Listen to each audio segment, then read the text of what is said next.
Merci, Madame la Présidente. It's an honor to be able to rise in this House to reply to the speech from the throne today, Madam Speaker. As the leader of the Green Caucus in the Legislative Assembly. Madam Speaker, we sit here and meet right within a stone's throw of the Wollastook, beautiful and bountiful river, on the unceded territory of the Wollastoqey people. There's much to be done, Madam Speaker. The government has talked a lot about rebuilding the relationship, and they've been working on that. But it doesn't stop at reinstating and improving the tax agreements with First Nations.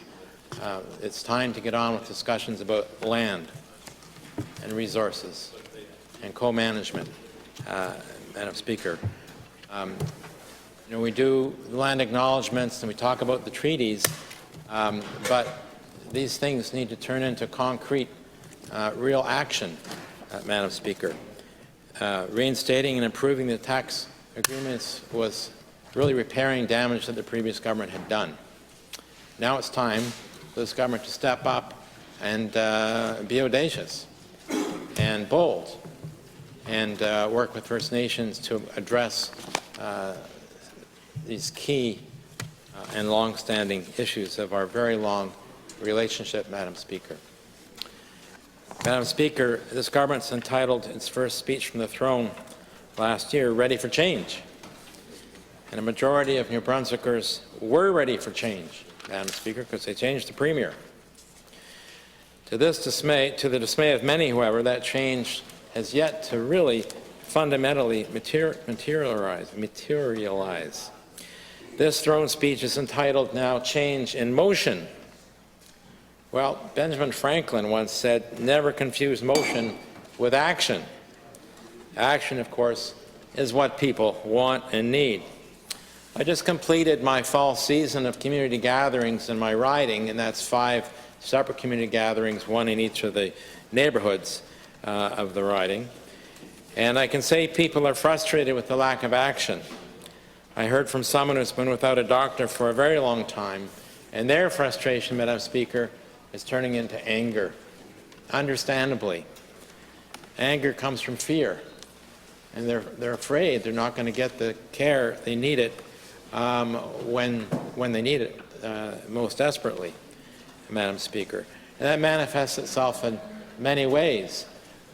People who reached out to me in my riding who have ADHD and are dependent on medication to maintain their well-being makes a huge difference. Huge difference, Madam Speaker. That medication is a miracle drug, really, if it's well tuned, and that's the job of psychiatrists, Madam Speaker.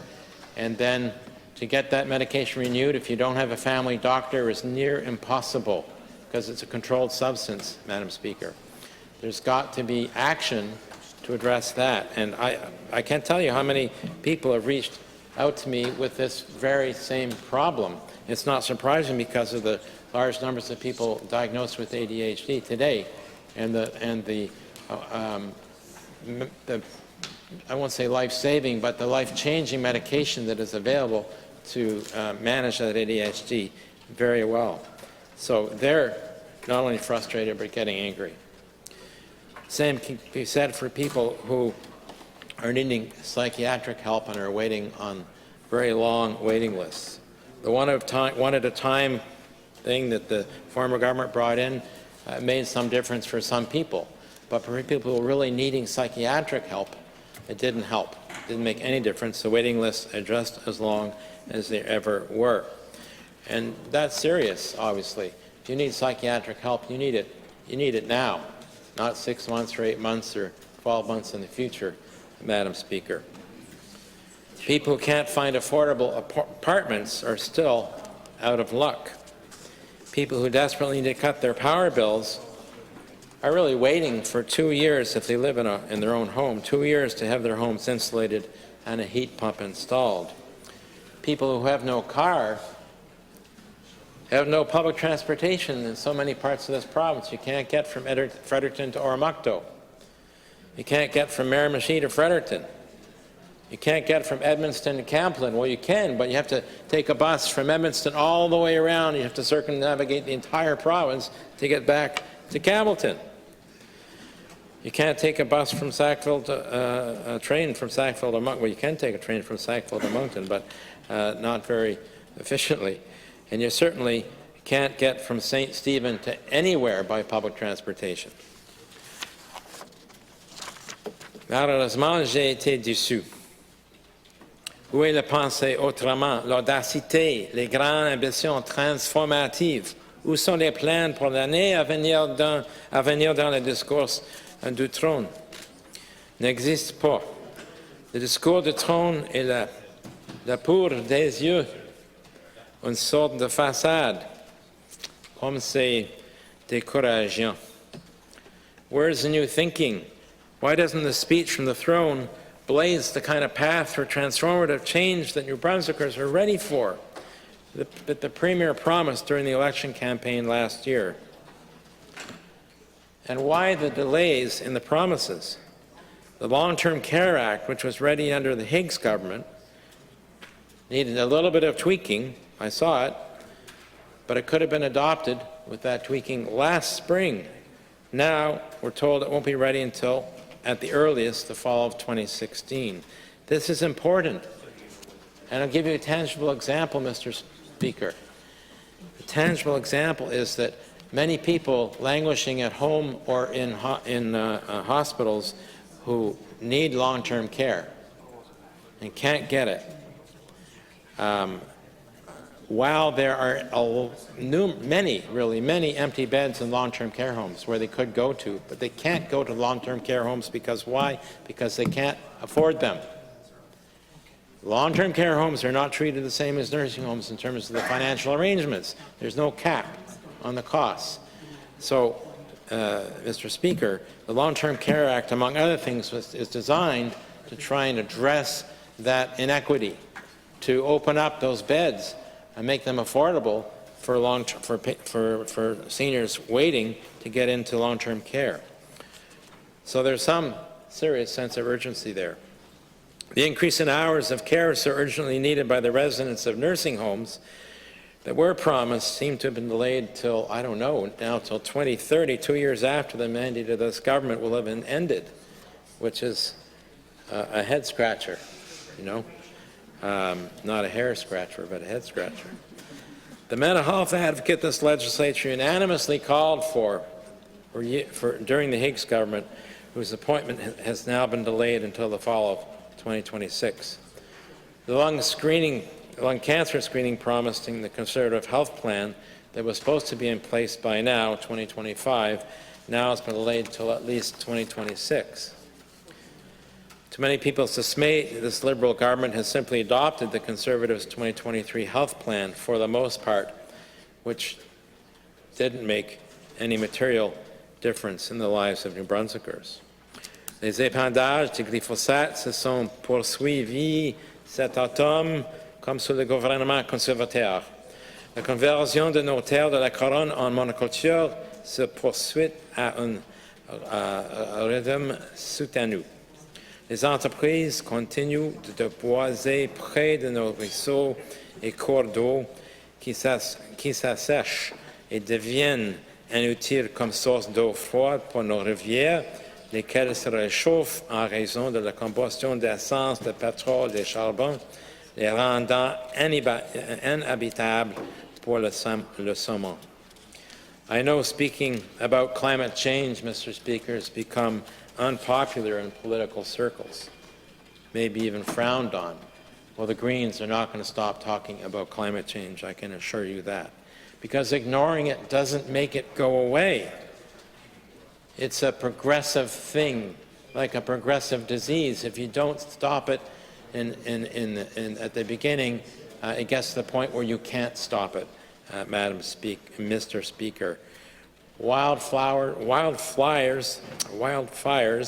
drought, extreme weather, flooding, coastal erosion, declining lobster catches in our inland waters, the decay of balsam fir on our crown lands and the forests, and more continue to accelerate as we burn natural gas oil, and gasoline. Surprisingly, this government has embraced the Tories' energy policy. Just look at the 500 megawatts of fossil gas diesel generation proposed by the Tories and carried out by the Liberals, with 100 megawatts for Nova Scotia and 400 megawatts for us. Burning that gas could add up to 1 million tons of climate-destroying gases to our atmosphere every year. That would eliminate the 5 years of progress made in reducing emissions in New Brunswick by the million-ton reduction between 2017 and 2022. So through the efforts of government between 2017 and 2022, both provincial, municipal, and federal, we cut 1 million tons in emissions. This frack gas diesel plant could add up to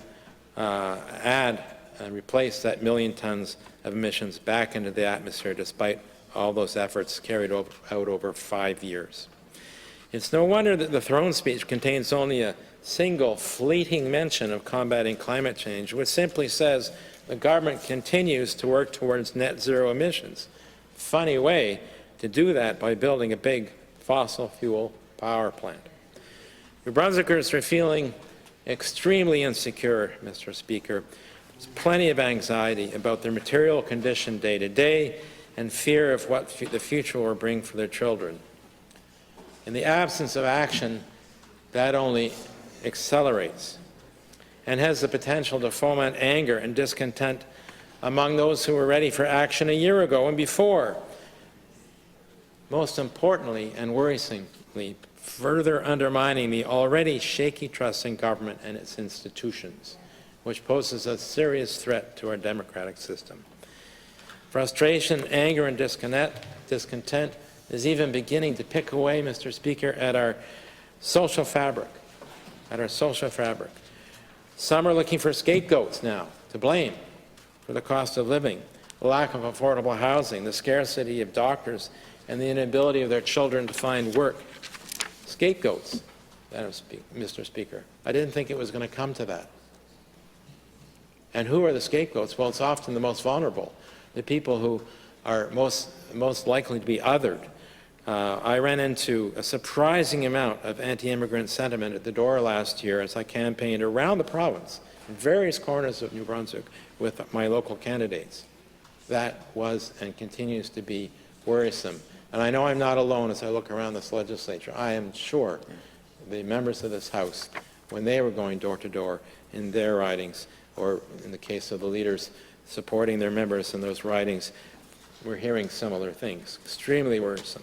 Young people are filled with anxiety about the state of the planet. Yet governments, including this one, are putting the brakes on climate action rather than on the burning of fossil fuels that is fueling the calamity.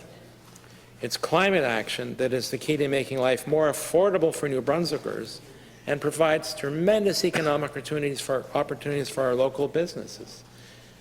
Mr. Speaker, if this government chose to make wind and storage the technology that does the heavy lifting in New Brunswick into the future, the opportunities that would create, it's the cheapest form of new electricity one can imagine. Completely affordable, not completely unaffordable like new nuclear power plants, completely unaffordable, cheap, inexpensive, low power rates attached to that, Mr. Speaker, and tremendous economic opportunities coupled with converting everyone to heat pumps, not at the rate we're going now, but at a very quick rate. We need to accelerate that because moving to heat pumps, Mr. Speaker, from baseboard heaters will reduce people's energy costs and reduce the overall demand of people's homes for electricity, Mr. Speaker, and that can be supplied by renewables. So we need to get on board with Prime Minister Carney on the idea of a national grid, be closely integrated with other provinces as part of this as well. Tremendous opportunities for our local businesses, for our people, for employment, and for low-cost power and a reduction, serious reduction in our power bills.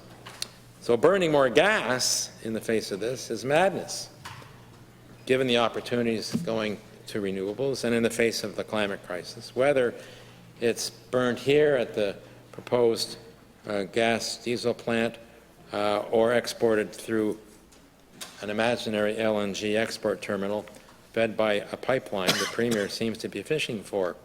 Embracing fossil gas infrastructure that will lock us into burning more fossil fuels for decades to come, for the next 25, 30 years, is just the opposite of real change. It's going backwards. It's looking back to the past, Mr. Speaker, and I cannot understand why this government, with all of the good people who were elected to it, are standing for it, and standing by, and standing back. They need to step up, and stand up, and speak for real change, and execute that real change. Comme l'a dit le professeur Yves Gagnon de l'Université de Moncton, le Nouveau-Brunswick est l'Arabie saoudite de l'énergie éolienne. Mais ce gouvernement, comme les précédents, continue de traiter l'énergie éolienne et le stockage par la batterie comme des compléments décoratifs à l'énergie fossile et nucléaire, alors que cette énergie qui doit faire le gros du travail pour éliminer progressivement les combustibles fossiles.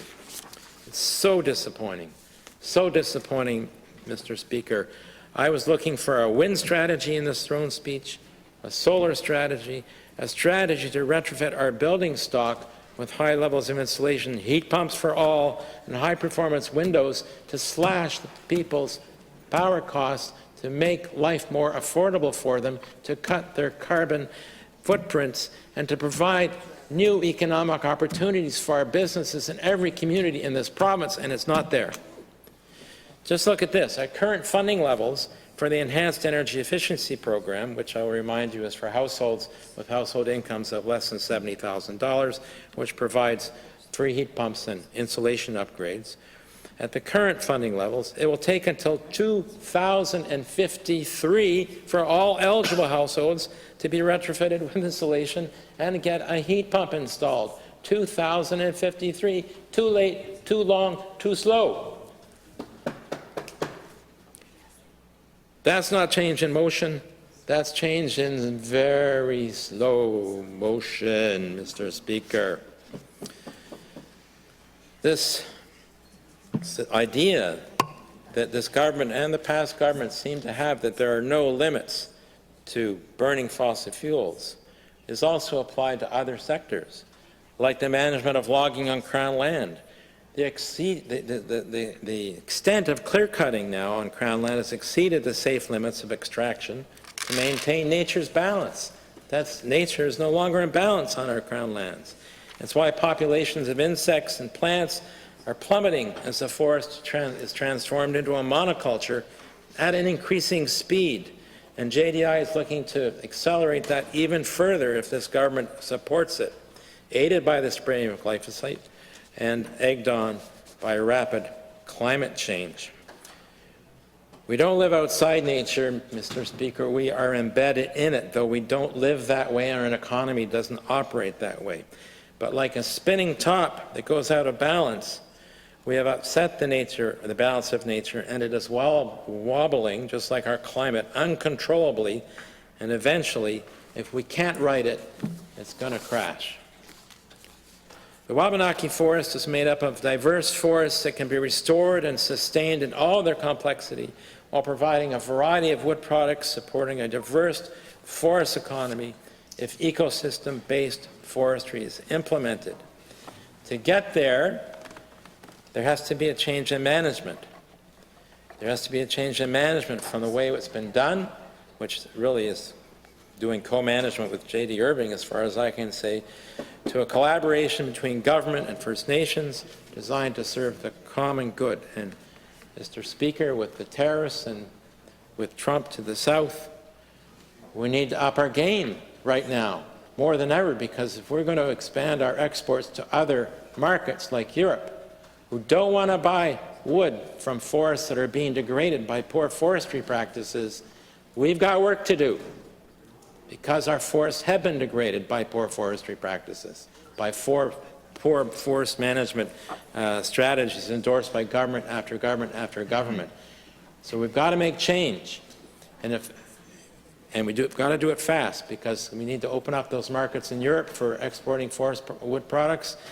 Then our forest management practices have to change rapidly, and we have an opportunity, Mr. Speaker, because the 5-year cycle for changing forest management strategies and plans is under discussion now for the next one, for the next 5-year plan. Under discussion now. So some serious changes could be made. Will they? I hope so. I'm not optimistic, because all too often we've seen Department of Natural Resources and government after government captured by J.D. Irving. People are feeling insecure, vulnerable, and powerless. That's not a good environment to be functioning in. It's a job of political leaders to give people hope, and hope just doesn't come out of the air. It is, in fact, the product of tangible actions. People have hope when they see things changing, when they see real change being executed, and feel, Mr. Speaker, the consequences of that positive change in their lives, making a material difference to their lives day in and day out, and to the future that they see for their children. So we need a rapid course correction. We need change. We need transformative change. So where is it? It's certainly not present in this throne speech. For example, health care, which the government rightly campaigned on, made it one of its top priorities. But it's impossible to fix the problems in our health care system and execute the plan the government has adopted, just like the former government discovered, without changing the system that is perpetuating our problems in health care. In 2008, a former government centralized the management of health care from 8 health regions to 2. And it's become that much more centralized since, and much more siloed. I think you've got, for Horizon, 7 people running the show under the leadership of a CEO. We've got big, complicated hospitals with huge numbers of employees with no one running them directly. There's no CEO in a hospital anymore. We lost that kind of level of management on the ground with the CEO in the hospital, in our hospitals. It needs to be put back. Give a tangible example, Mr. Speaker. It's distressing to see so far this government leave that highly centralized management system in our 2 regional health authorities untouched, expecting somehow the system to make the transformative changes that need to be made by itself. Well, that's fruitless. That's just magical thinking. So this government has embraced policies and initiatives to date of the former Conservative government and claimed them as their own. Where's the change in that? I don't see it. You're only 1 year in. You got time. A lot of smart people over there. So we'll see. So I spoke about the highly centralized management of health care and the silos it's in. You know, people working in the hospitals tell me it used to be that they felt like they were part of a team. The physicians, the nurses, the technologists and technicians, the housekeepers, the porters, the security folks, the cooks, everybody felt they were on the same team. But with the centralization of management and the siloing of that, that's not the case anymore, Mr. Speaker. So how do you expect to run good hospitals with good working conditions without that kind of management? The same problem in terms of continuing the policies of the former government is the energy policy. This government has simply adopted the published energy policy of the former government, except pushed forward a little bit the dates that they think nuclear power might come on. and a transportation policy, just like the former government, that fails to take any responsibility for ensuring we have good access to public transportation. Public transportation. I don't understand why the former government, the former premier, and why this premier think this is not important to people. Not everyone has the money to get around by car. Not anyone has the ability to do that because of their age, because of vision problems. And from a climate perspective, we need to park our cars more often and drive less. So what is the problem? When I went to Halifax, Mr. Speaker, a couple of weeks ago at the invitation of Via Rail to attend a gathering of the CEO and board members, I asked the CEO, would he please request a meeting with our Premier here in New Brunswick so he could explain what their plans are for rail travel in New Brunswick and what the challenges are, at what needs to happen. Because if we're going to address, we're going to fix rail travel and expand it, hopefully, so we can have commuter rail travel, there's an audacious idea. There's some big thinking. Why not have commuter rail travel inside of our province, linking north to south, linking the three major cities together with rapid rail? Why not? How complicated that can be. In the 19th century, we built railroads everywhere. Everywhere. We had no money back then. You know what the average person was making in the 19th century? Not very much. So I don't understand that, Mr. Speaker. It's a huge need. When I was campaigning in Miramichi during the by-election with our candidate, I had someone come up to me and say, "Why don't I have a bus to get to my health care appointments in Fredericton at the Chalmers Hospital from the riding, from Blackville?" Good question. Why? Well, they do have a bus, as she said. You can take a bus to Moncton and then to Fredericton, which meant she'd have to stay over for 2 nights in Fredericton and incur the cost of a hotel which she couldn't afford. So she missed her last appointments. So this is a blind spot that needs to be addressed. So, ce gouvernement met un temps fou à honorer ses propres engagements électoraux. La liste est longue. Par exemple, présenter un projet de loi à l'Assemblée législative pour créer une loi sur les soins de longue durée, établir un revenu minimum garanti pour les personnes handicapées, créer un défenseur de la santé mentale, créer un nouveau cadre fiscal pour les municipalités, pour n'en citer que quelqu'un. Je constate une tendance inquiétante chez un nombre croissant de personnes qui cherchent des boucs émissaires à blâmer pour le manque de logements abordables, l'augmentation de la criminalité, l'augmentation du nombre de sans-abri, le manque d'emploi pour les enfants, l'augmentation des dépendances, le manque de médecins de famille et le coût élevé de la vie. Who gets scapegoated, Mr. Speaker? Immigrants and refugees, people of color, indigenous people, and the homeless, and the addicted. The hateful comments that you can hear in just about any Tim Hortons around this province now are spoken brazenly, are disturbing. Disturbing, and there needs to be a response to this, and it's got to be rooted in real action. And now, it sounds like we're preparing for an austerity budget to match the austerity budget that the Prime Minister has already said he's going to introduce shortly in November. So that raises significant concerns. I want to speak a little bit about First Nations as I introduced at the opening of the speech.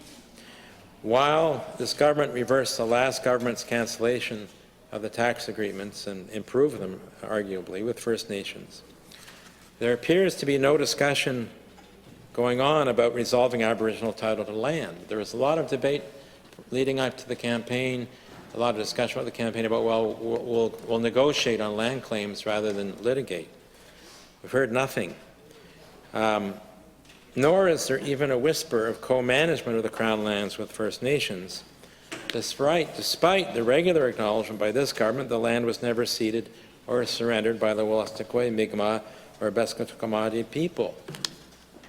If the land wasn't ceded, and in particular, Crown lands is the focus of this.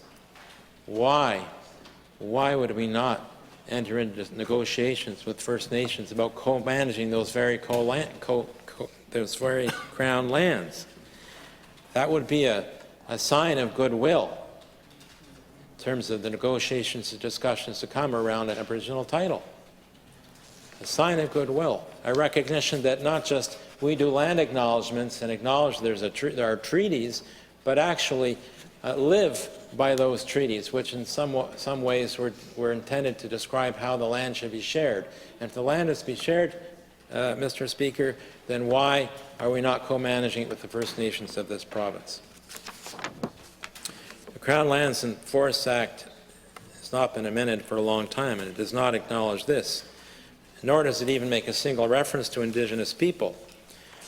It's long past time to amend that legislation to infuse it with the truth, stewardship, and indeed love for the land, as I tried to do some years ago with a bill, which both opposition and government parties voted down. The speech from the throne should have committed to this.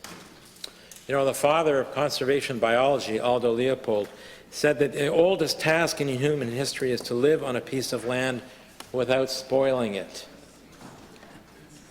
And he said that the two things that interested him were the relation of people to each other and the relation of people to the land. The Crown Lands, Mr. Speaker, Crown Lands and Management Act or Crown Lands and Forests Act, Mr. Speaker, is silent on both of these and needs to be overhauled. The throne speech should have committed to that. Private woodlot owners and their families are currently having a hard time making a living from selling their wood when it can't compete with the supply government provides companies from Crown lands. No mention of this. What's going to be done about them? And it's only going to get to be tougher with the tariffs now on softwood. Le discours de Trône ne fait aucune mention des difficultés auxquelles sont confrontés nos producteurs primaires en général et leurs familles, les propriétaires de l'eau boisée, comme j'ai dit, agriculteurs, producteurs, pêcheurs. Dans de nombreuses régions de la province, ils contribuent grandement à l'économie locale, mais ils sont oubliés dans le discours du Trône. Where is the fair deal for woodlot owners? How about help for young farmers who are working hard to feed our communities rather than the big export markets for potatoes and blueberries and so on, which the large farms take care of? And while fisheries come under federal jurisdiction, Mr. Speaker, the health of our coastal communities dependent on those fisheries is the responsibility of the provincial government. Why does no provincial government stand up to DFO, ever? And we've watched DFO manage our fisheries into oblivion. It's no lie. Coastal communities have seen their fisheries for haddock, for pollock, for cod, for herring, for mackerel destroyed by federal mismanagement, and never once have I ever heard a premier or a minister stand up and call them out. Not once. Now, one of the few remaining fisheries, Mr. Speaker, the lobster, is seeing its stocks in decline. That is frightening, because after the lobster is gone, there is nothing left for the fishing communities of our province. There are limits to growth in the exploitation of natural resources, of nature's bounty, which we don't seem to understand. It's at the heart of the philosophy of green parties around this planet.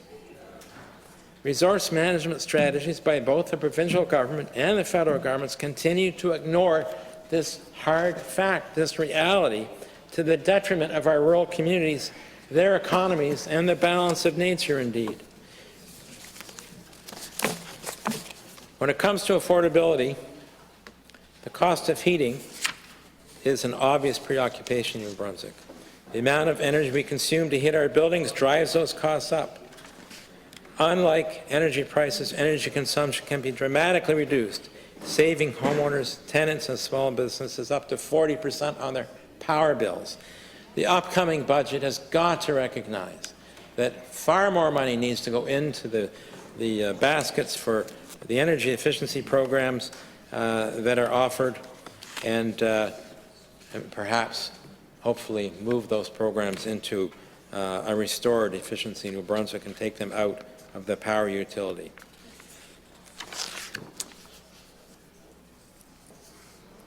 Un autre secteur qui est mieux pour des idées audacieuses est celui des transports en commun. La mise en place d'un réseau solide de services d'autobus et de trains reliés à des systèmes de transport urbains et régionaux améliorés et entendu rendrait également la vie plus abordable, améliorer notre économie et réduire davantage notre empreinte carbone. Imagine not having the expense of owning and operating a vehicle. Imagine having an alternative to driving. Imagine being able to seamlessly and affordably travel around New Brunswick without making climate change worse and not having to bear the high costs of owning a vehicle. Healthy food, a comfortable home that can be affordably heated, access to health care, access to public transportation, a good job, a supportive community, and a livable future is something every New Brunswicker deserves. And in our elder years, if we need care and support, it should be there, Mr. Speaker, and it's not. I don't know if you feel like me, but I'm scandalized by the fact we have seniors living their final years out in crappy hospital wards and dying there. It is just inconceivable in 2025 that it's come to that. It's disappointing that the speech from the throne didn't lay out the government's plans for the next year to address that and so many other things. Because after all, Mr. Speaker, that is supposed to be the point of a speech from the throne. It shouldn't be looking back, as was the case this year, but looking forward and laying out, not for us, but for the people of New Brunswick, what the plans are to address those things that are most important to them, that will most address their anxiety and their sense of insecurity about today and about the state of the future for their children. Gouverner, c'est bien plus que simplement cocher les promesses faites pendant une campagne électorale. Il s'agit de résoudre des problèmes. Il s'agit de changer le système où il doit être changé afin que les citoyens et citoyennes de sa province soient bien servis. Our caucus will continue to promote solutions to our most pressing challenges. When government's response is underwhelming or absent, we will point that out.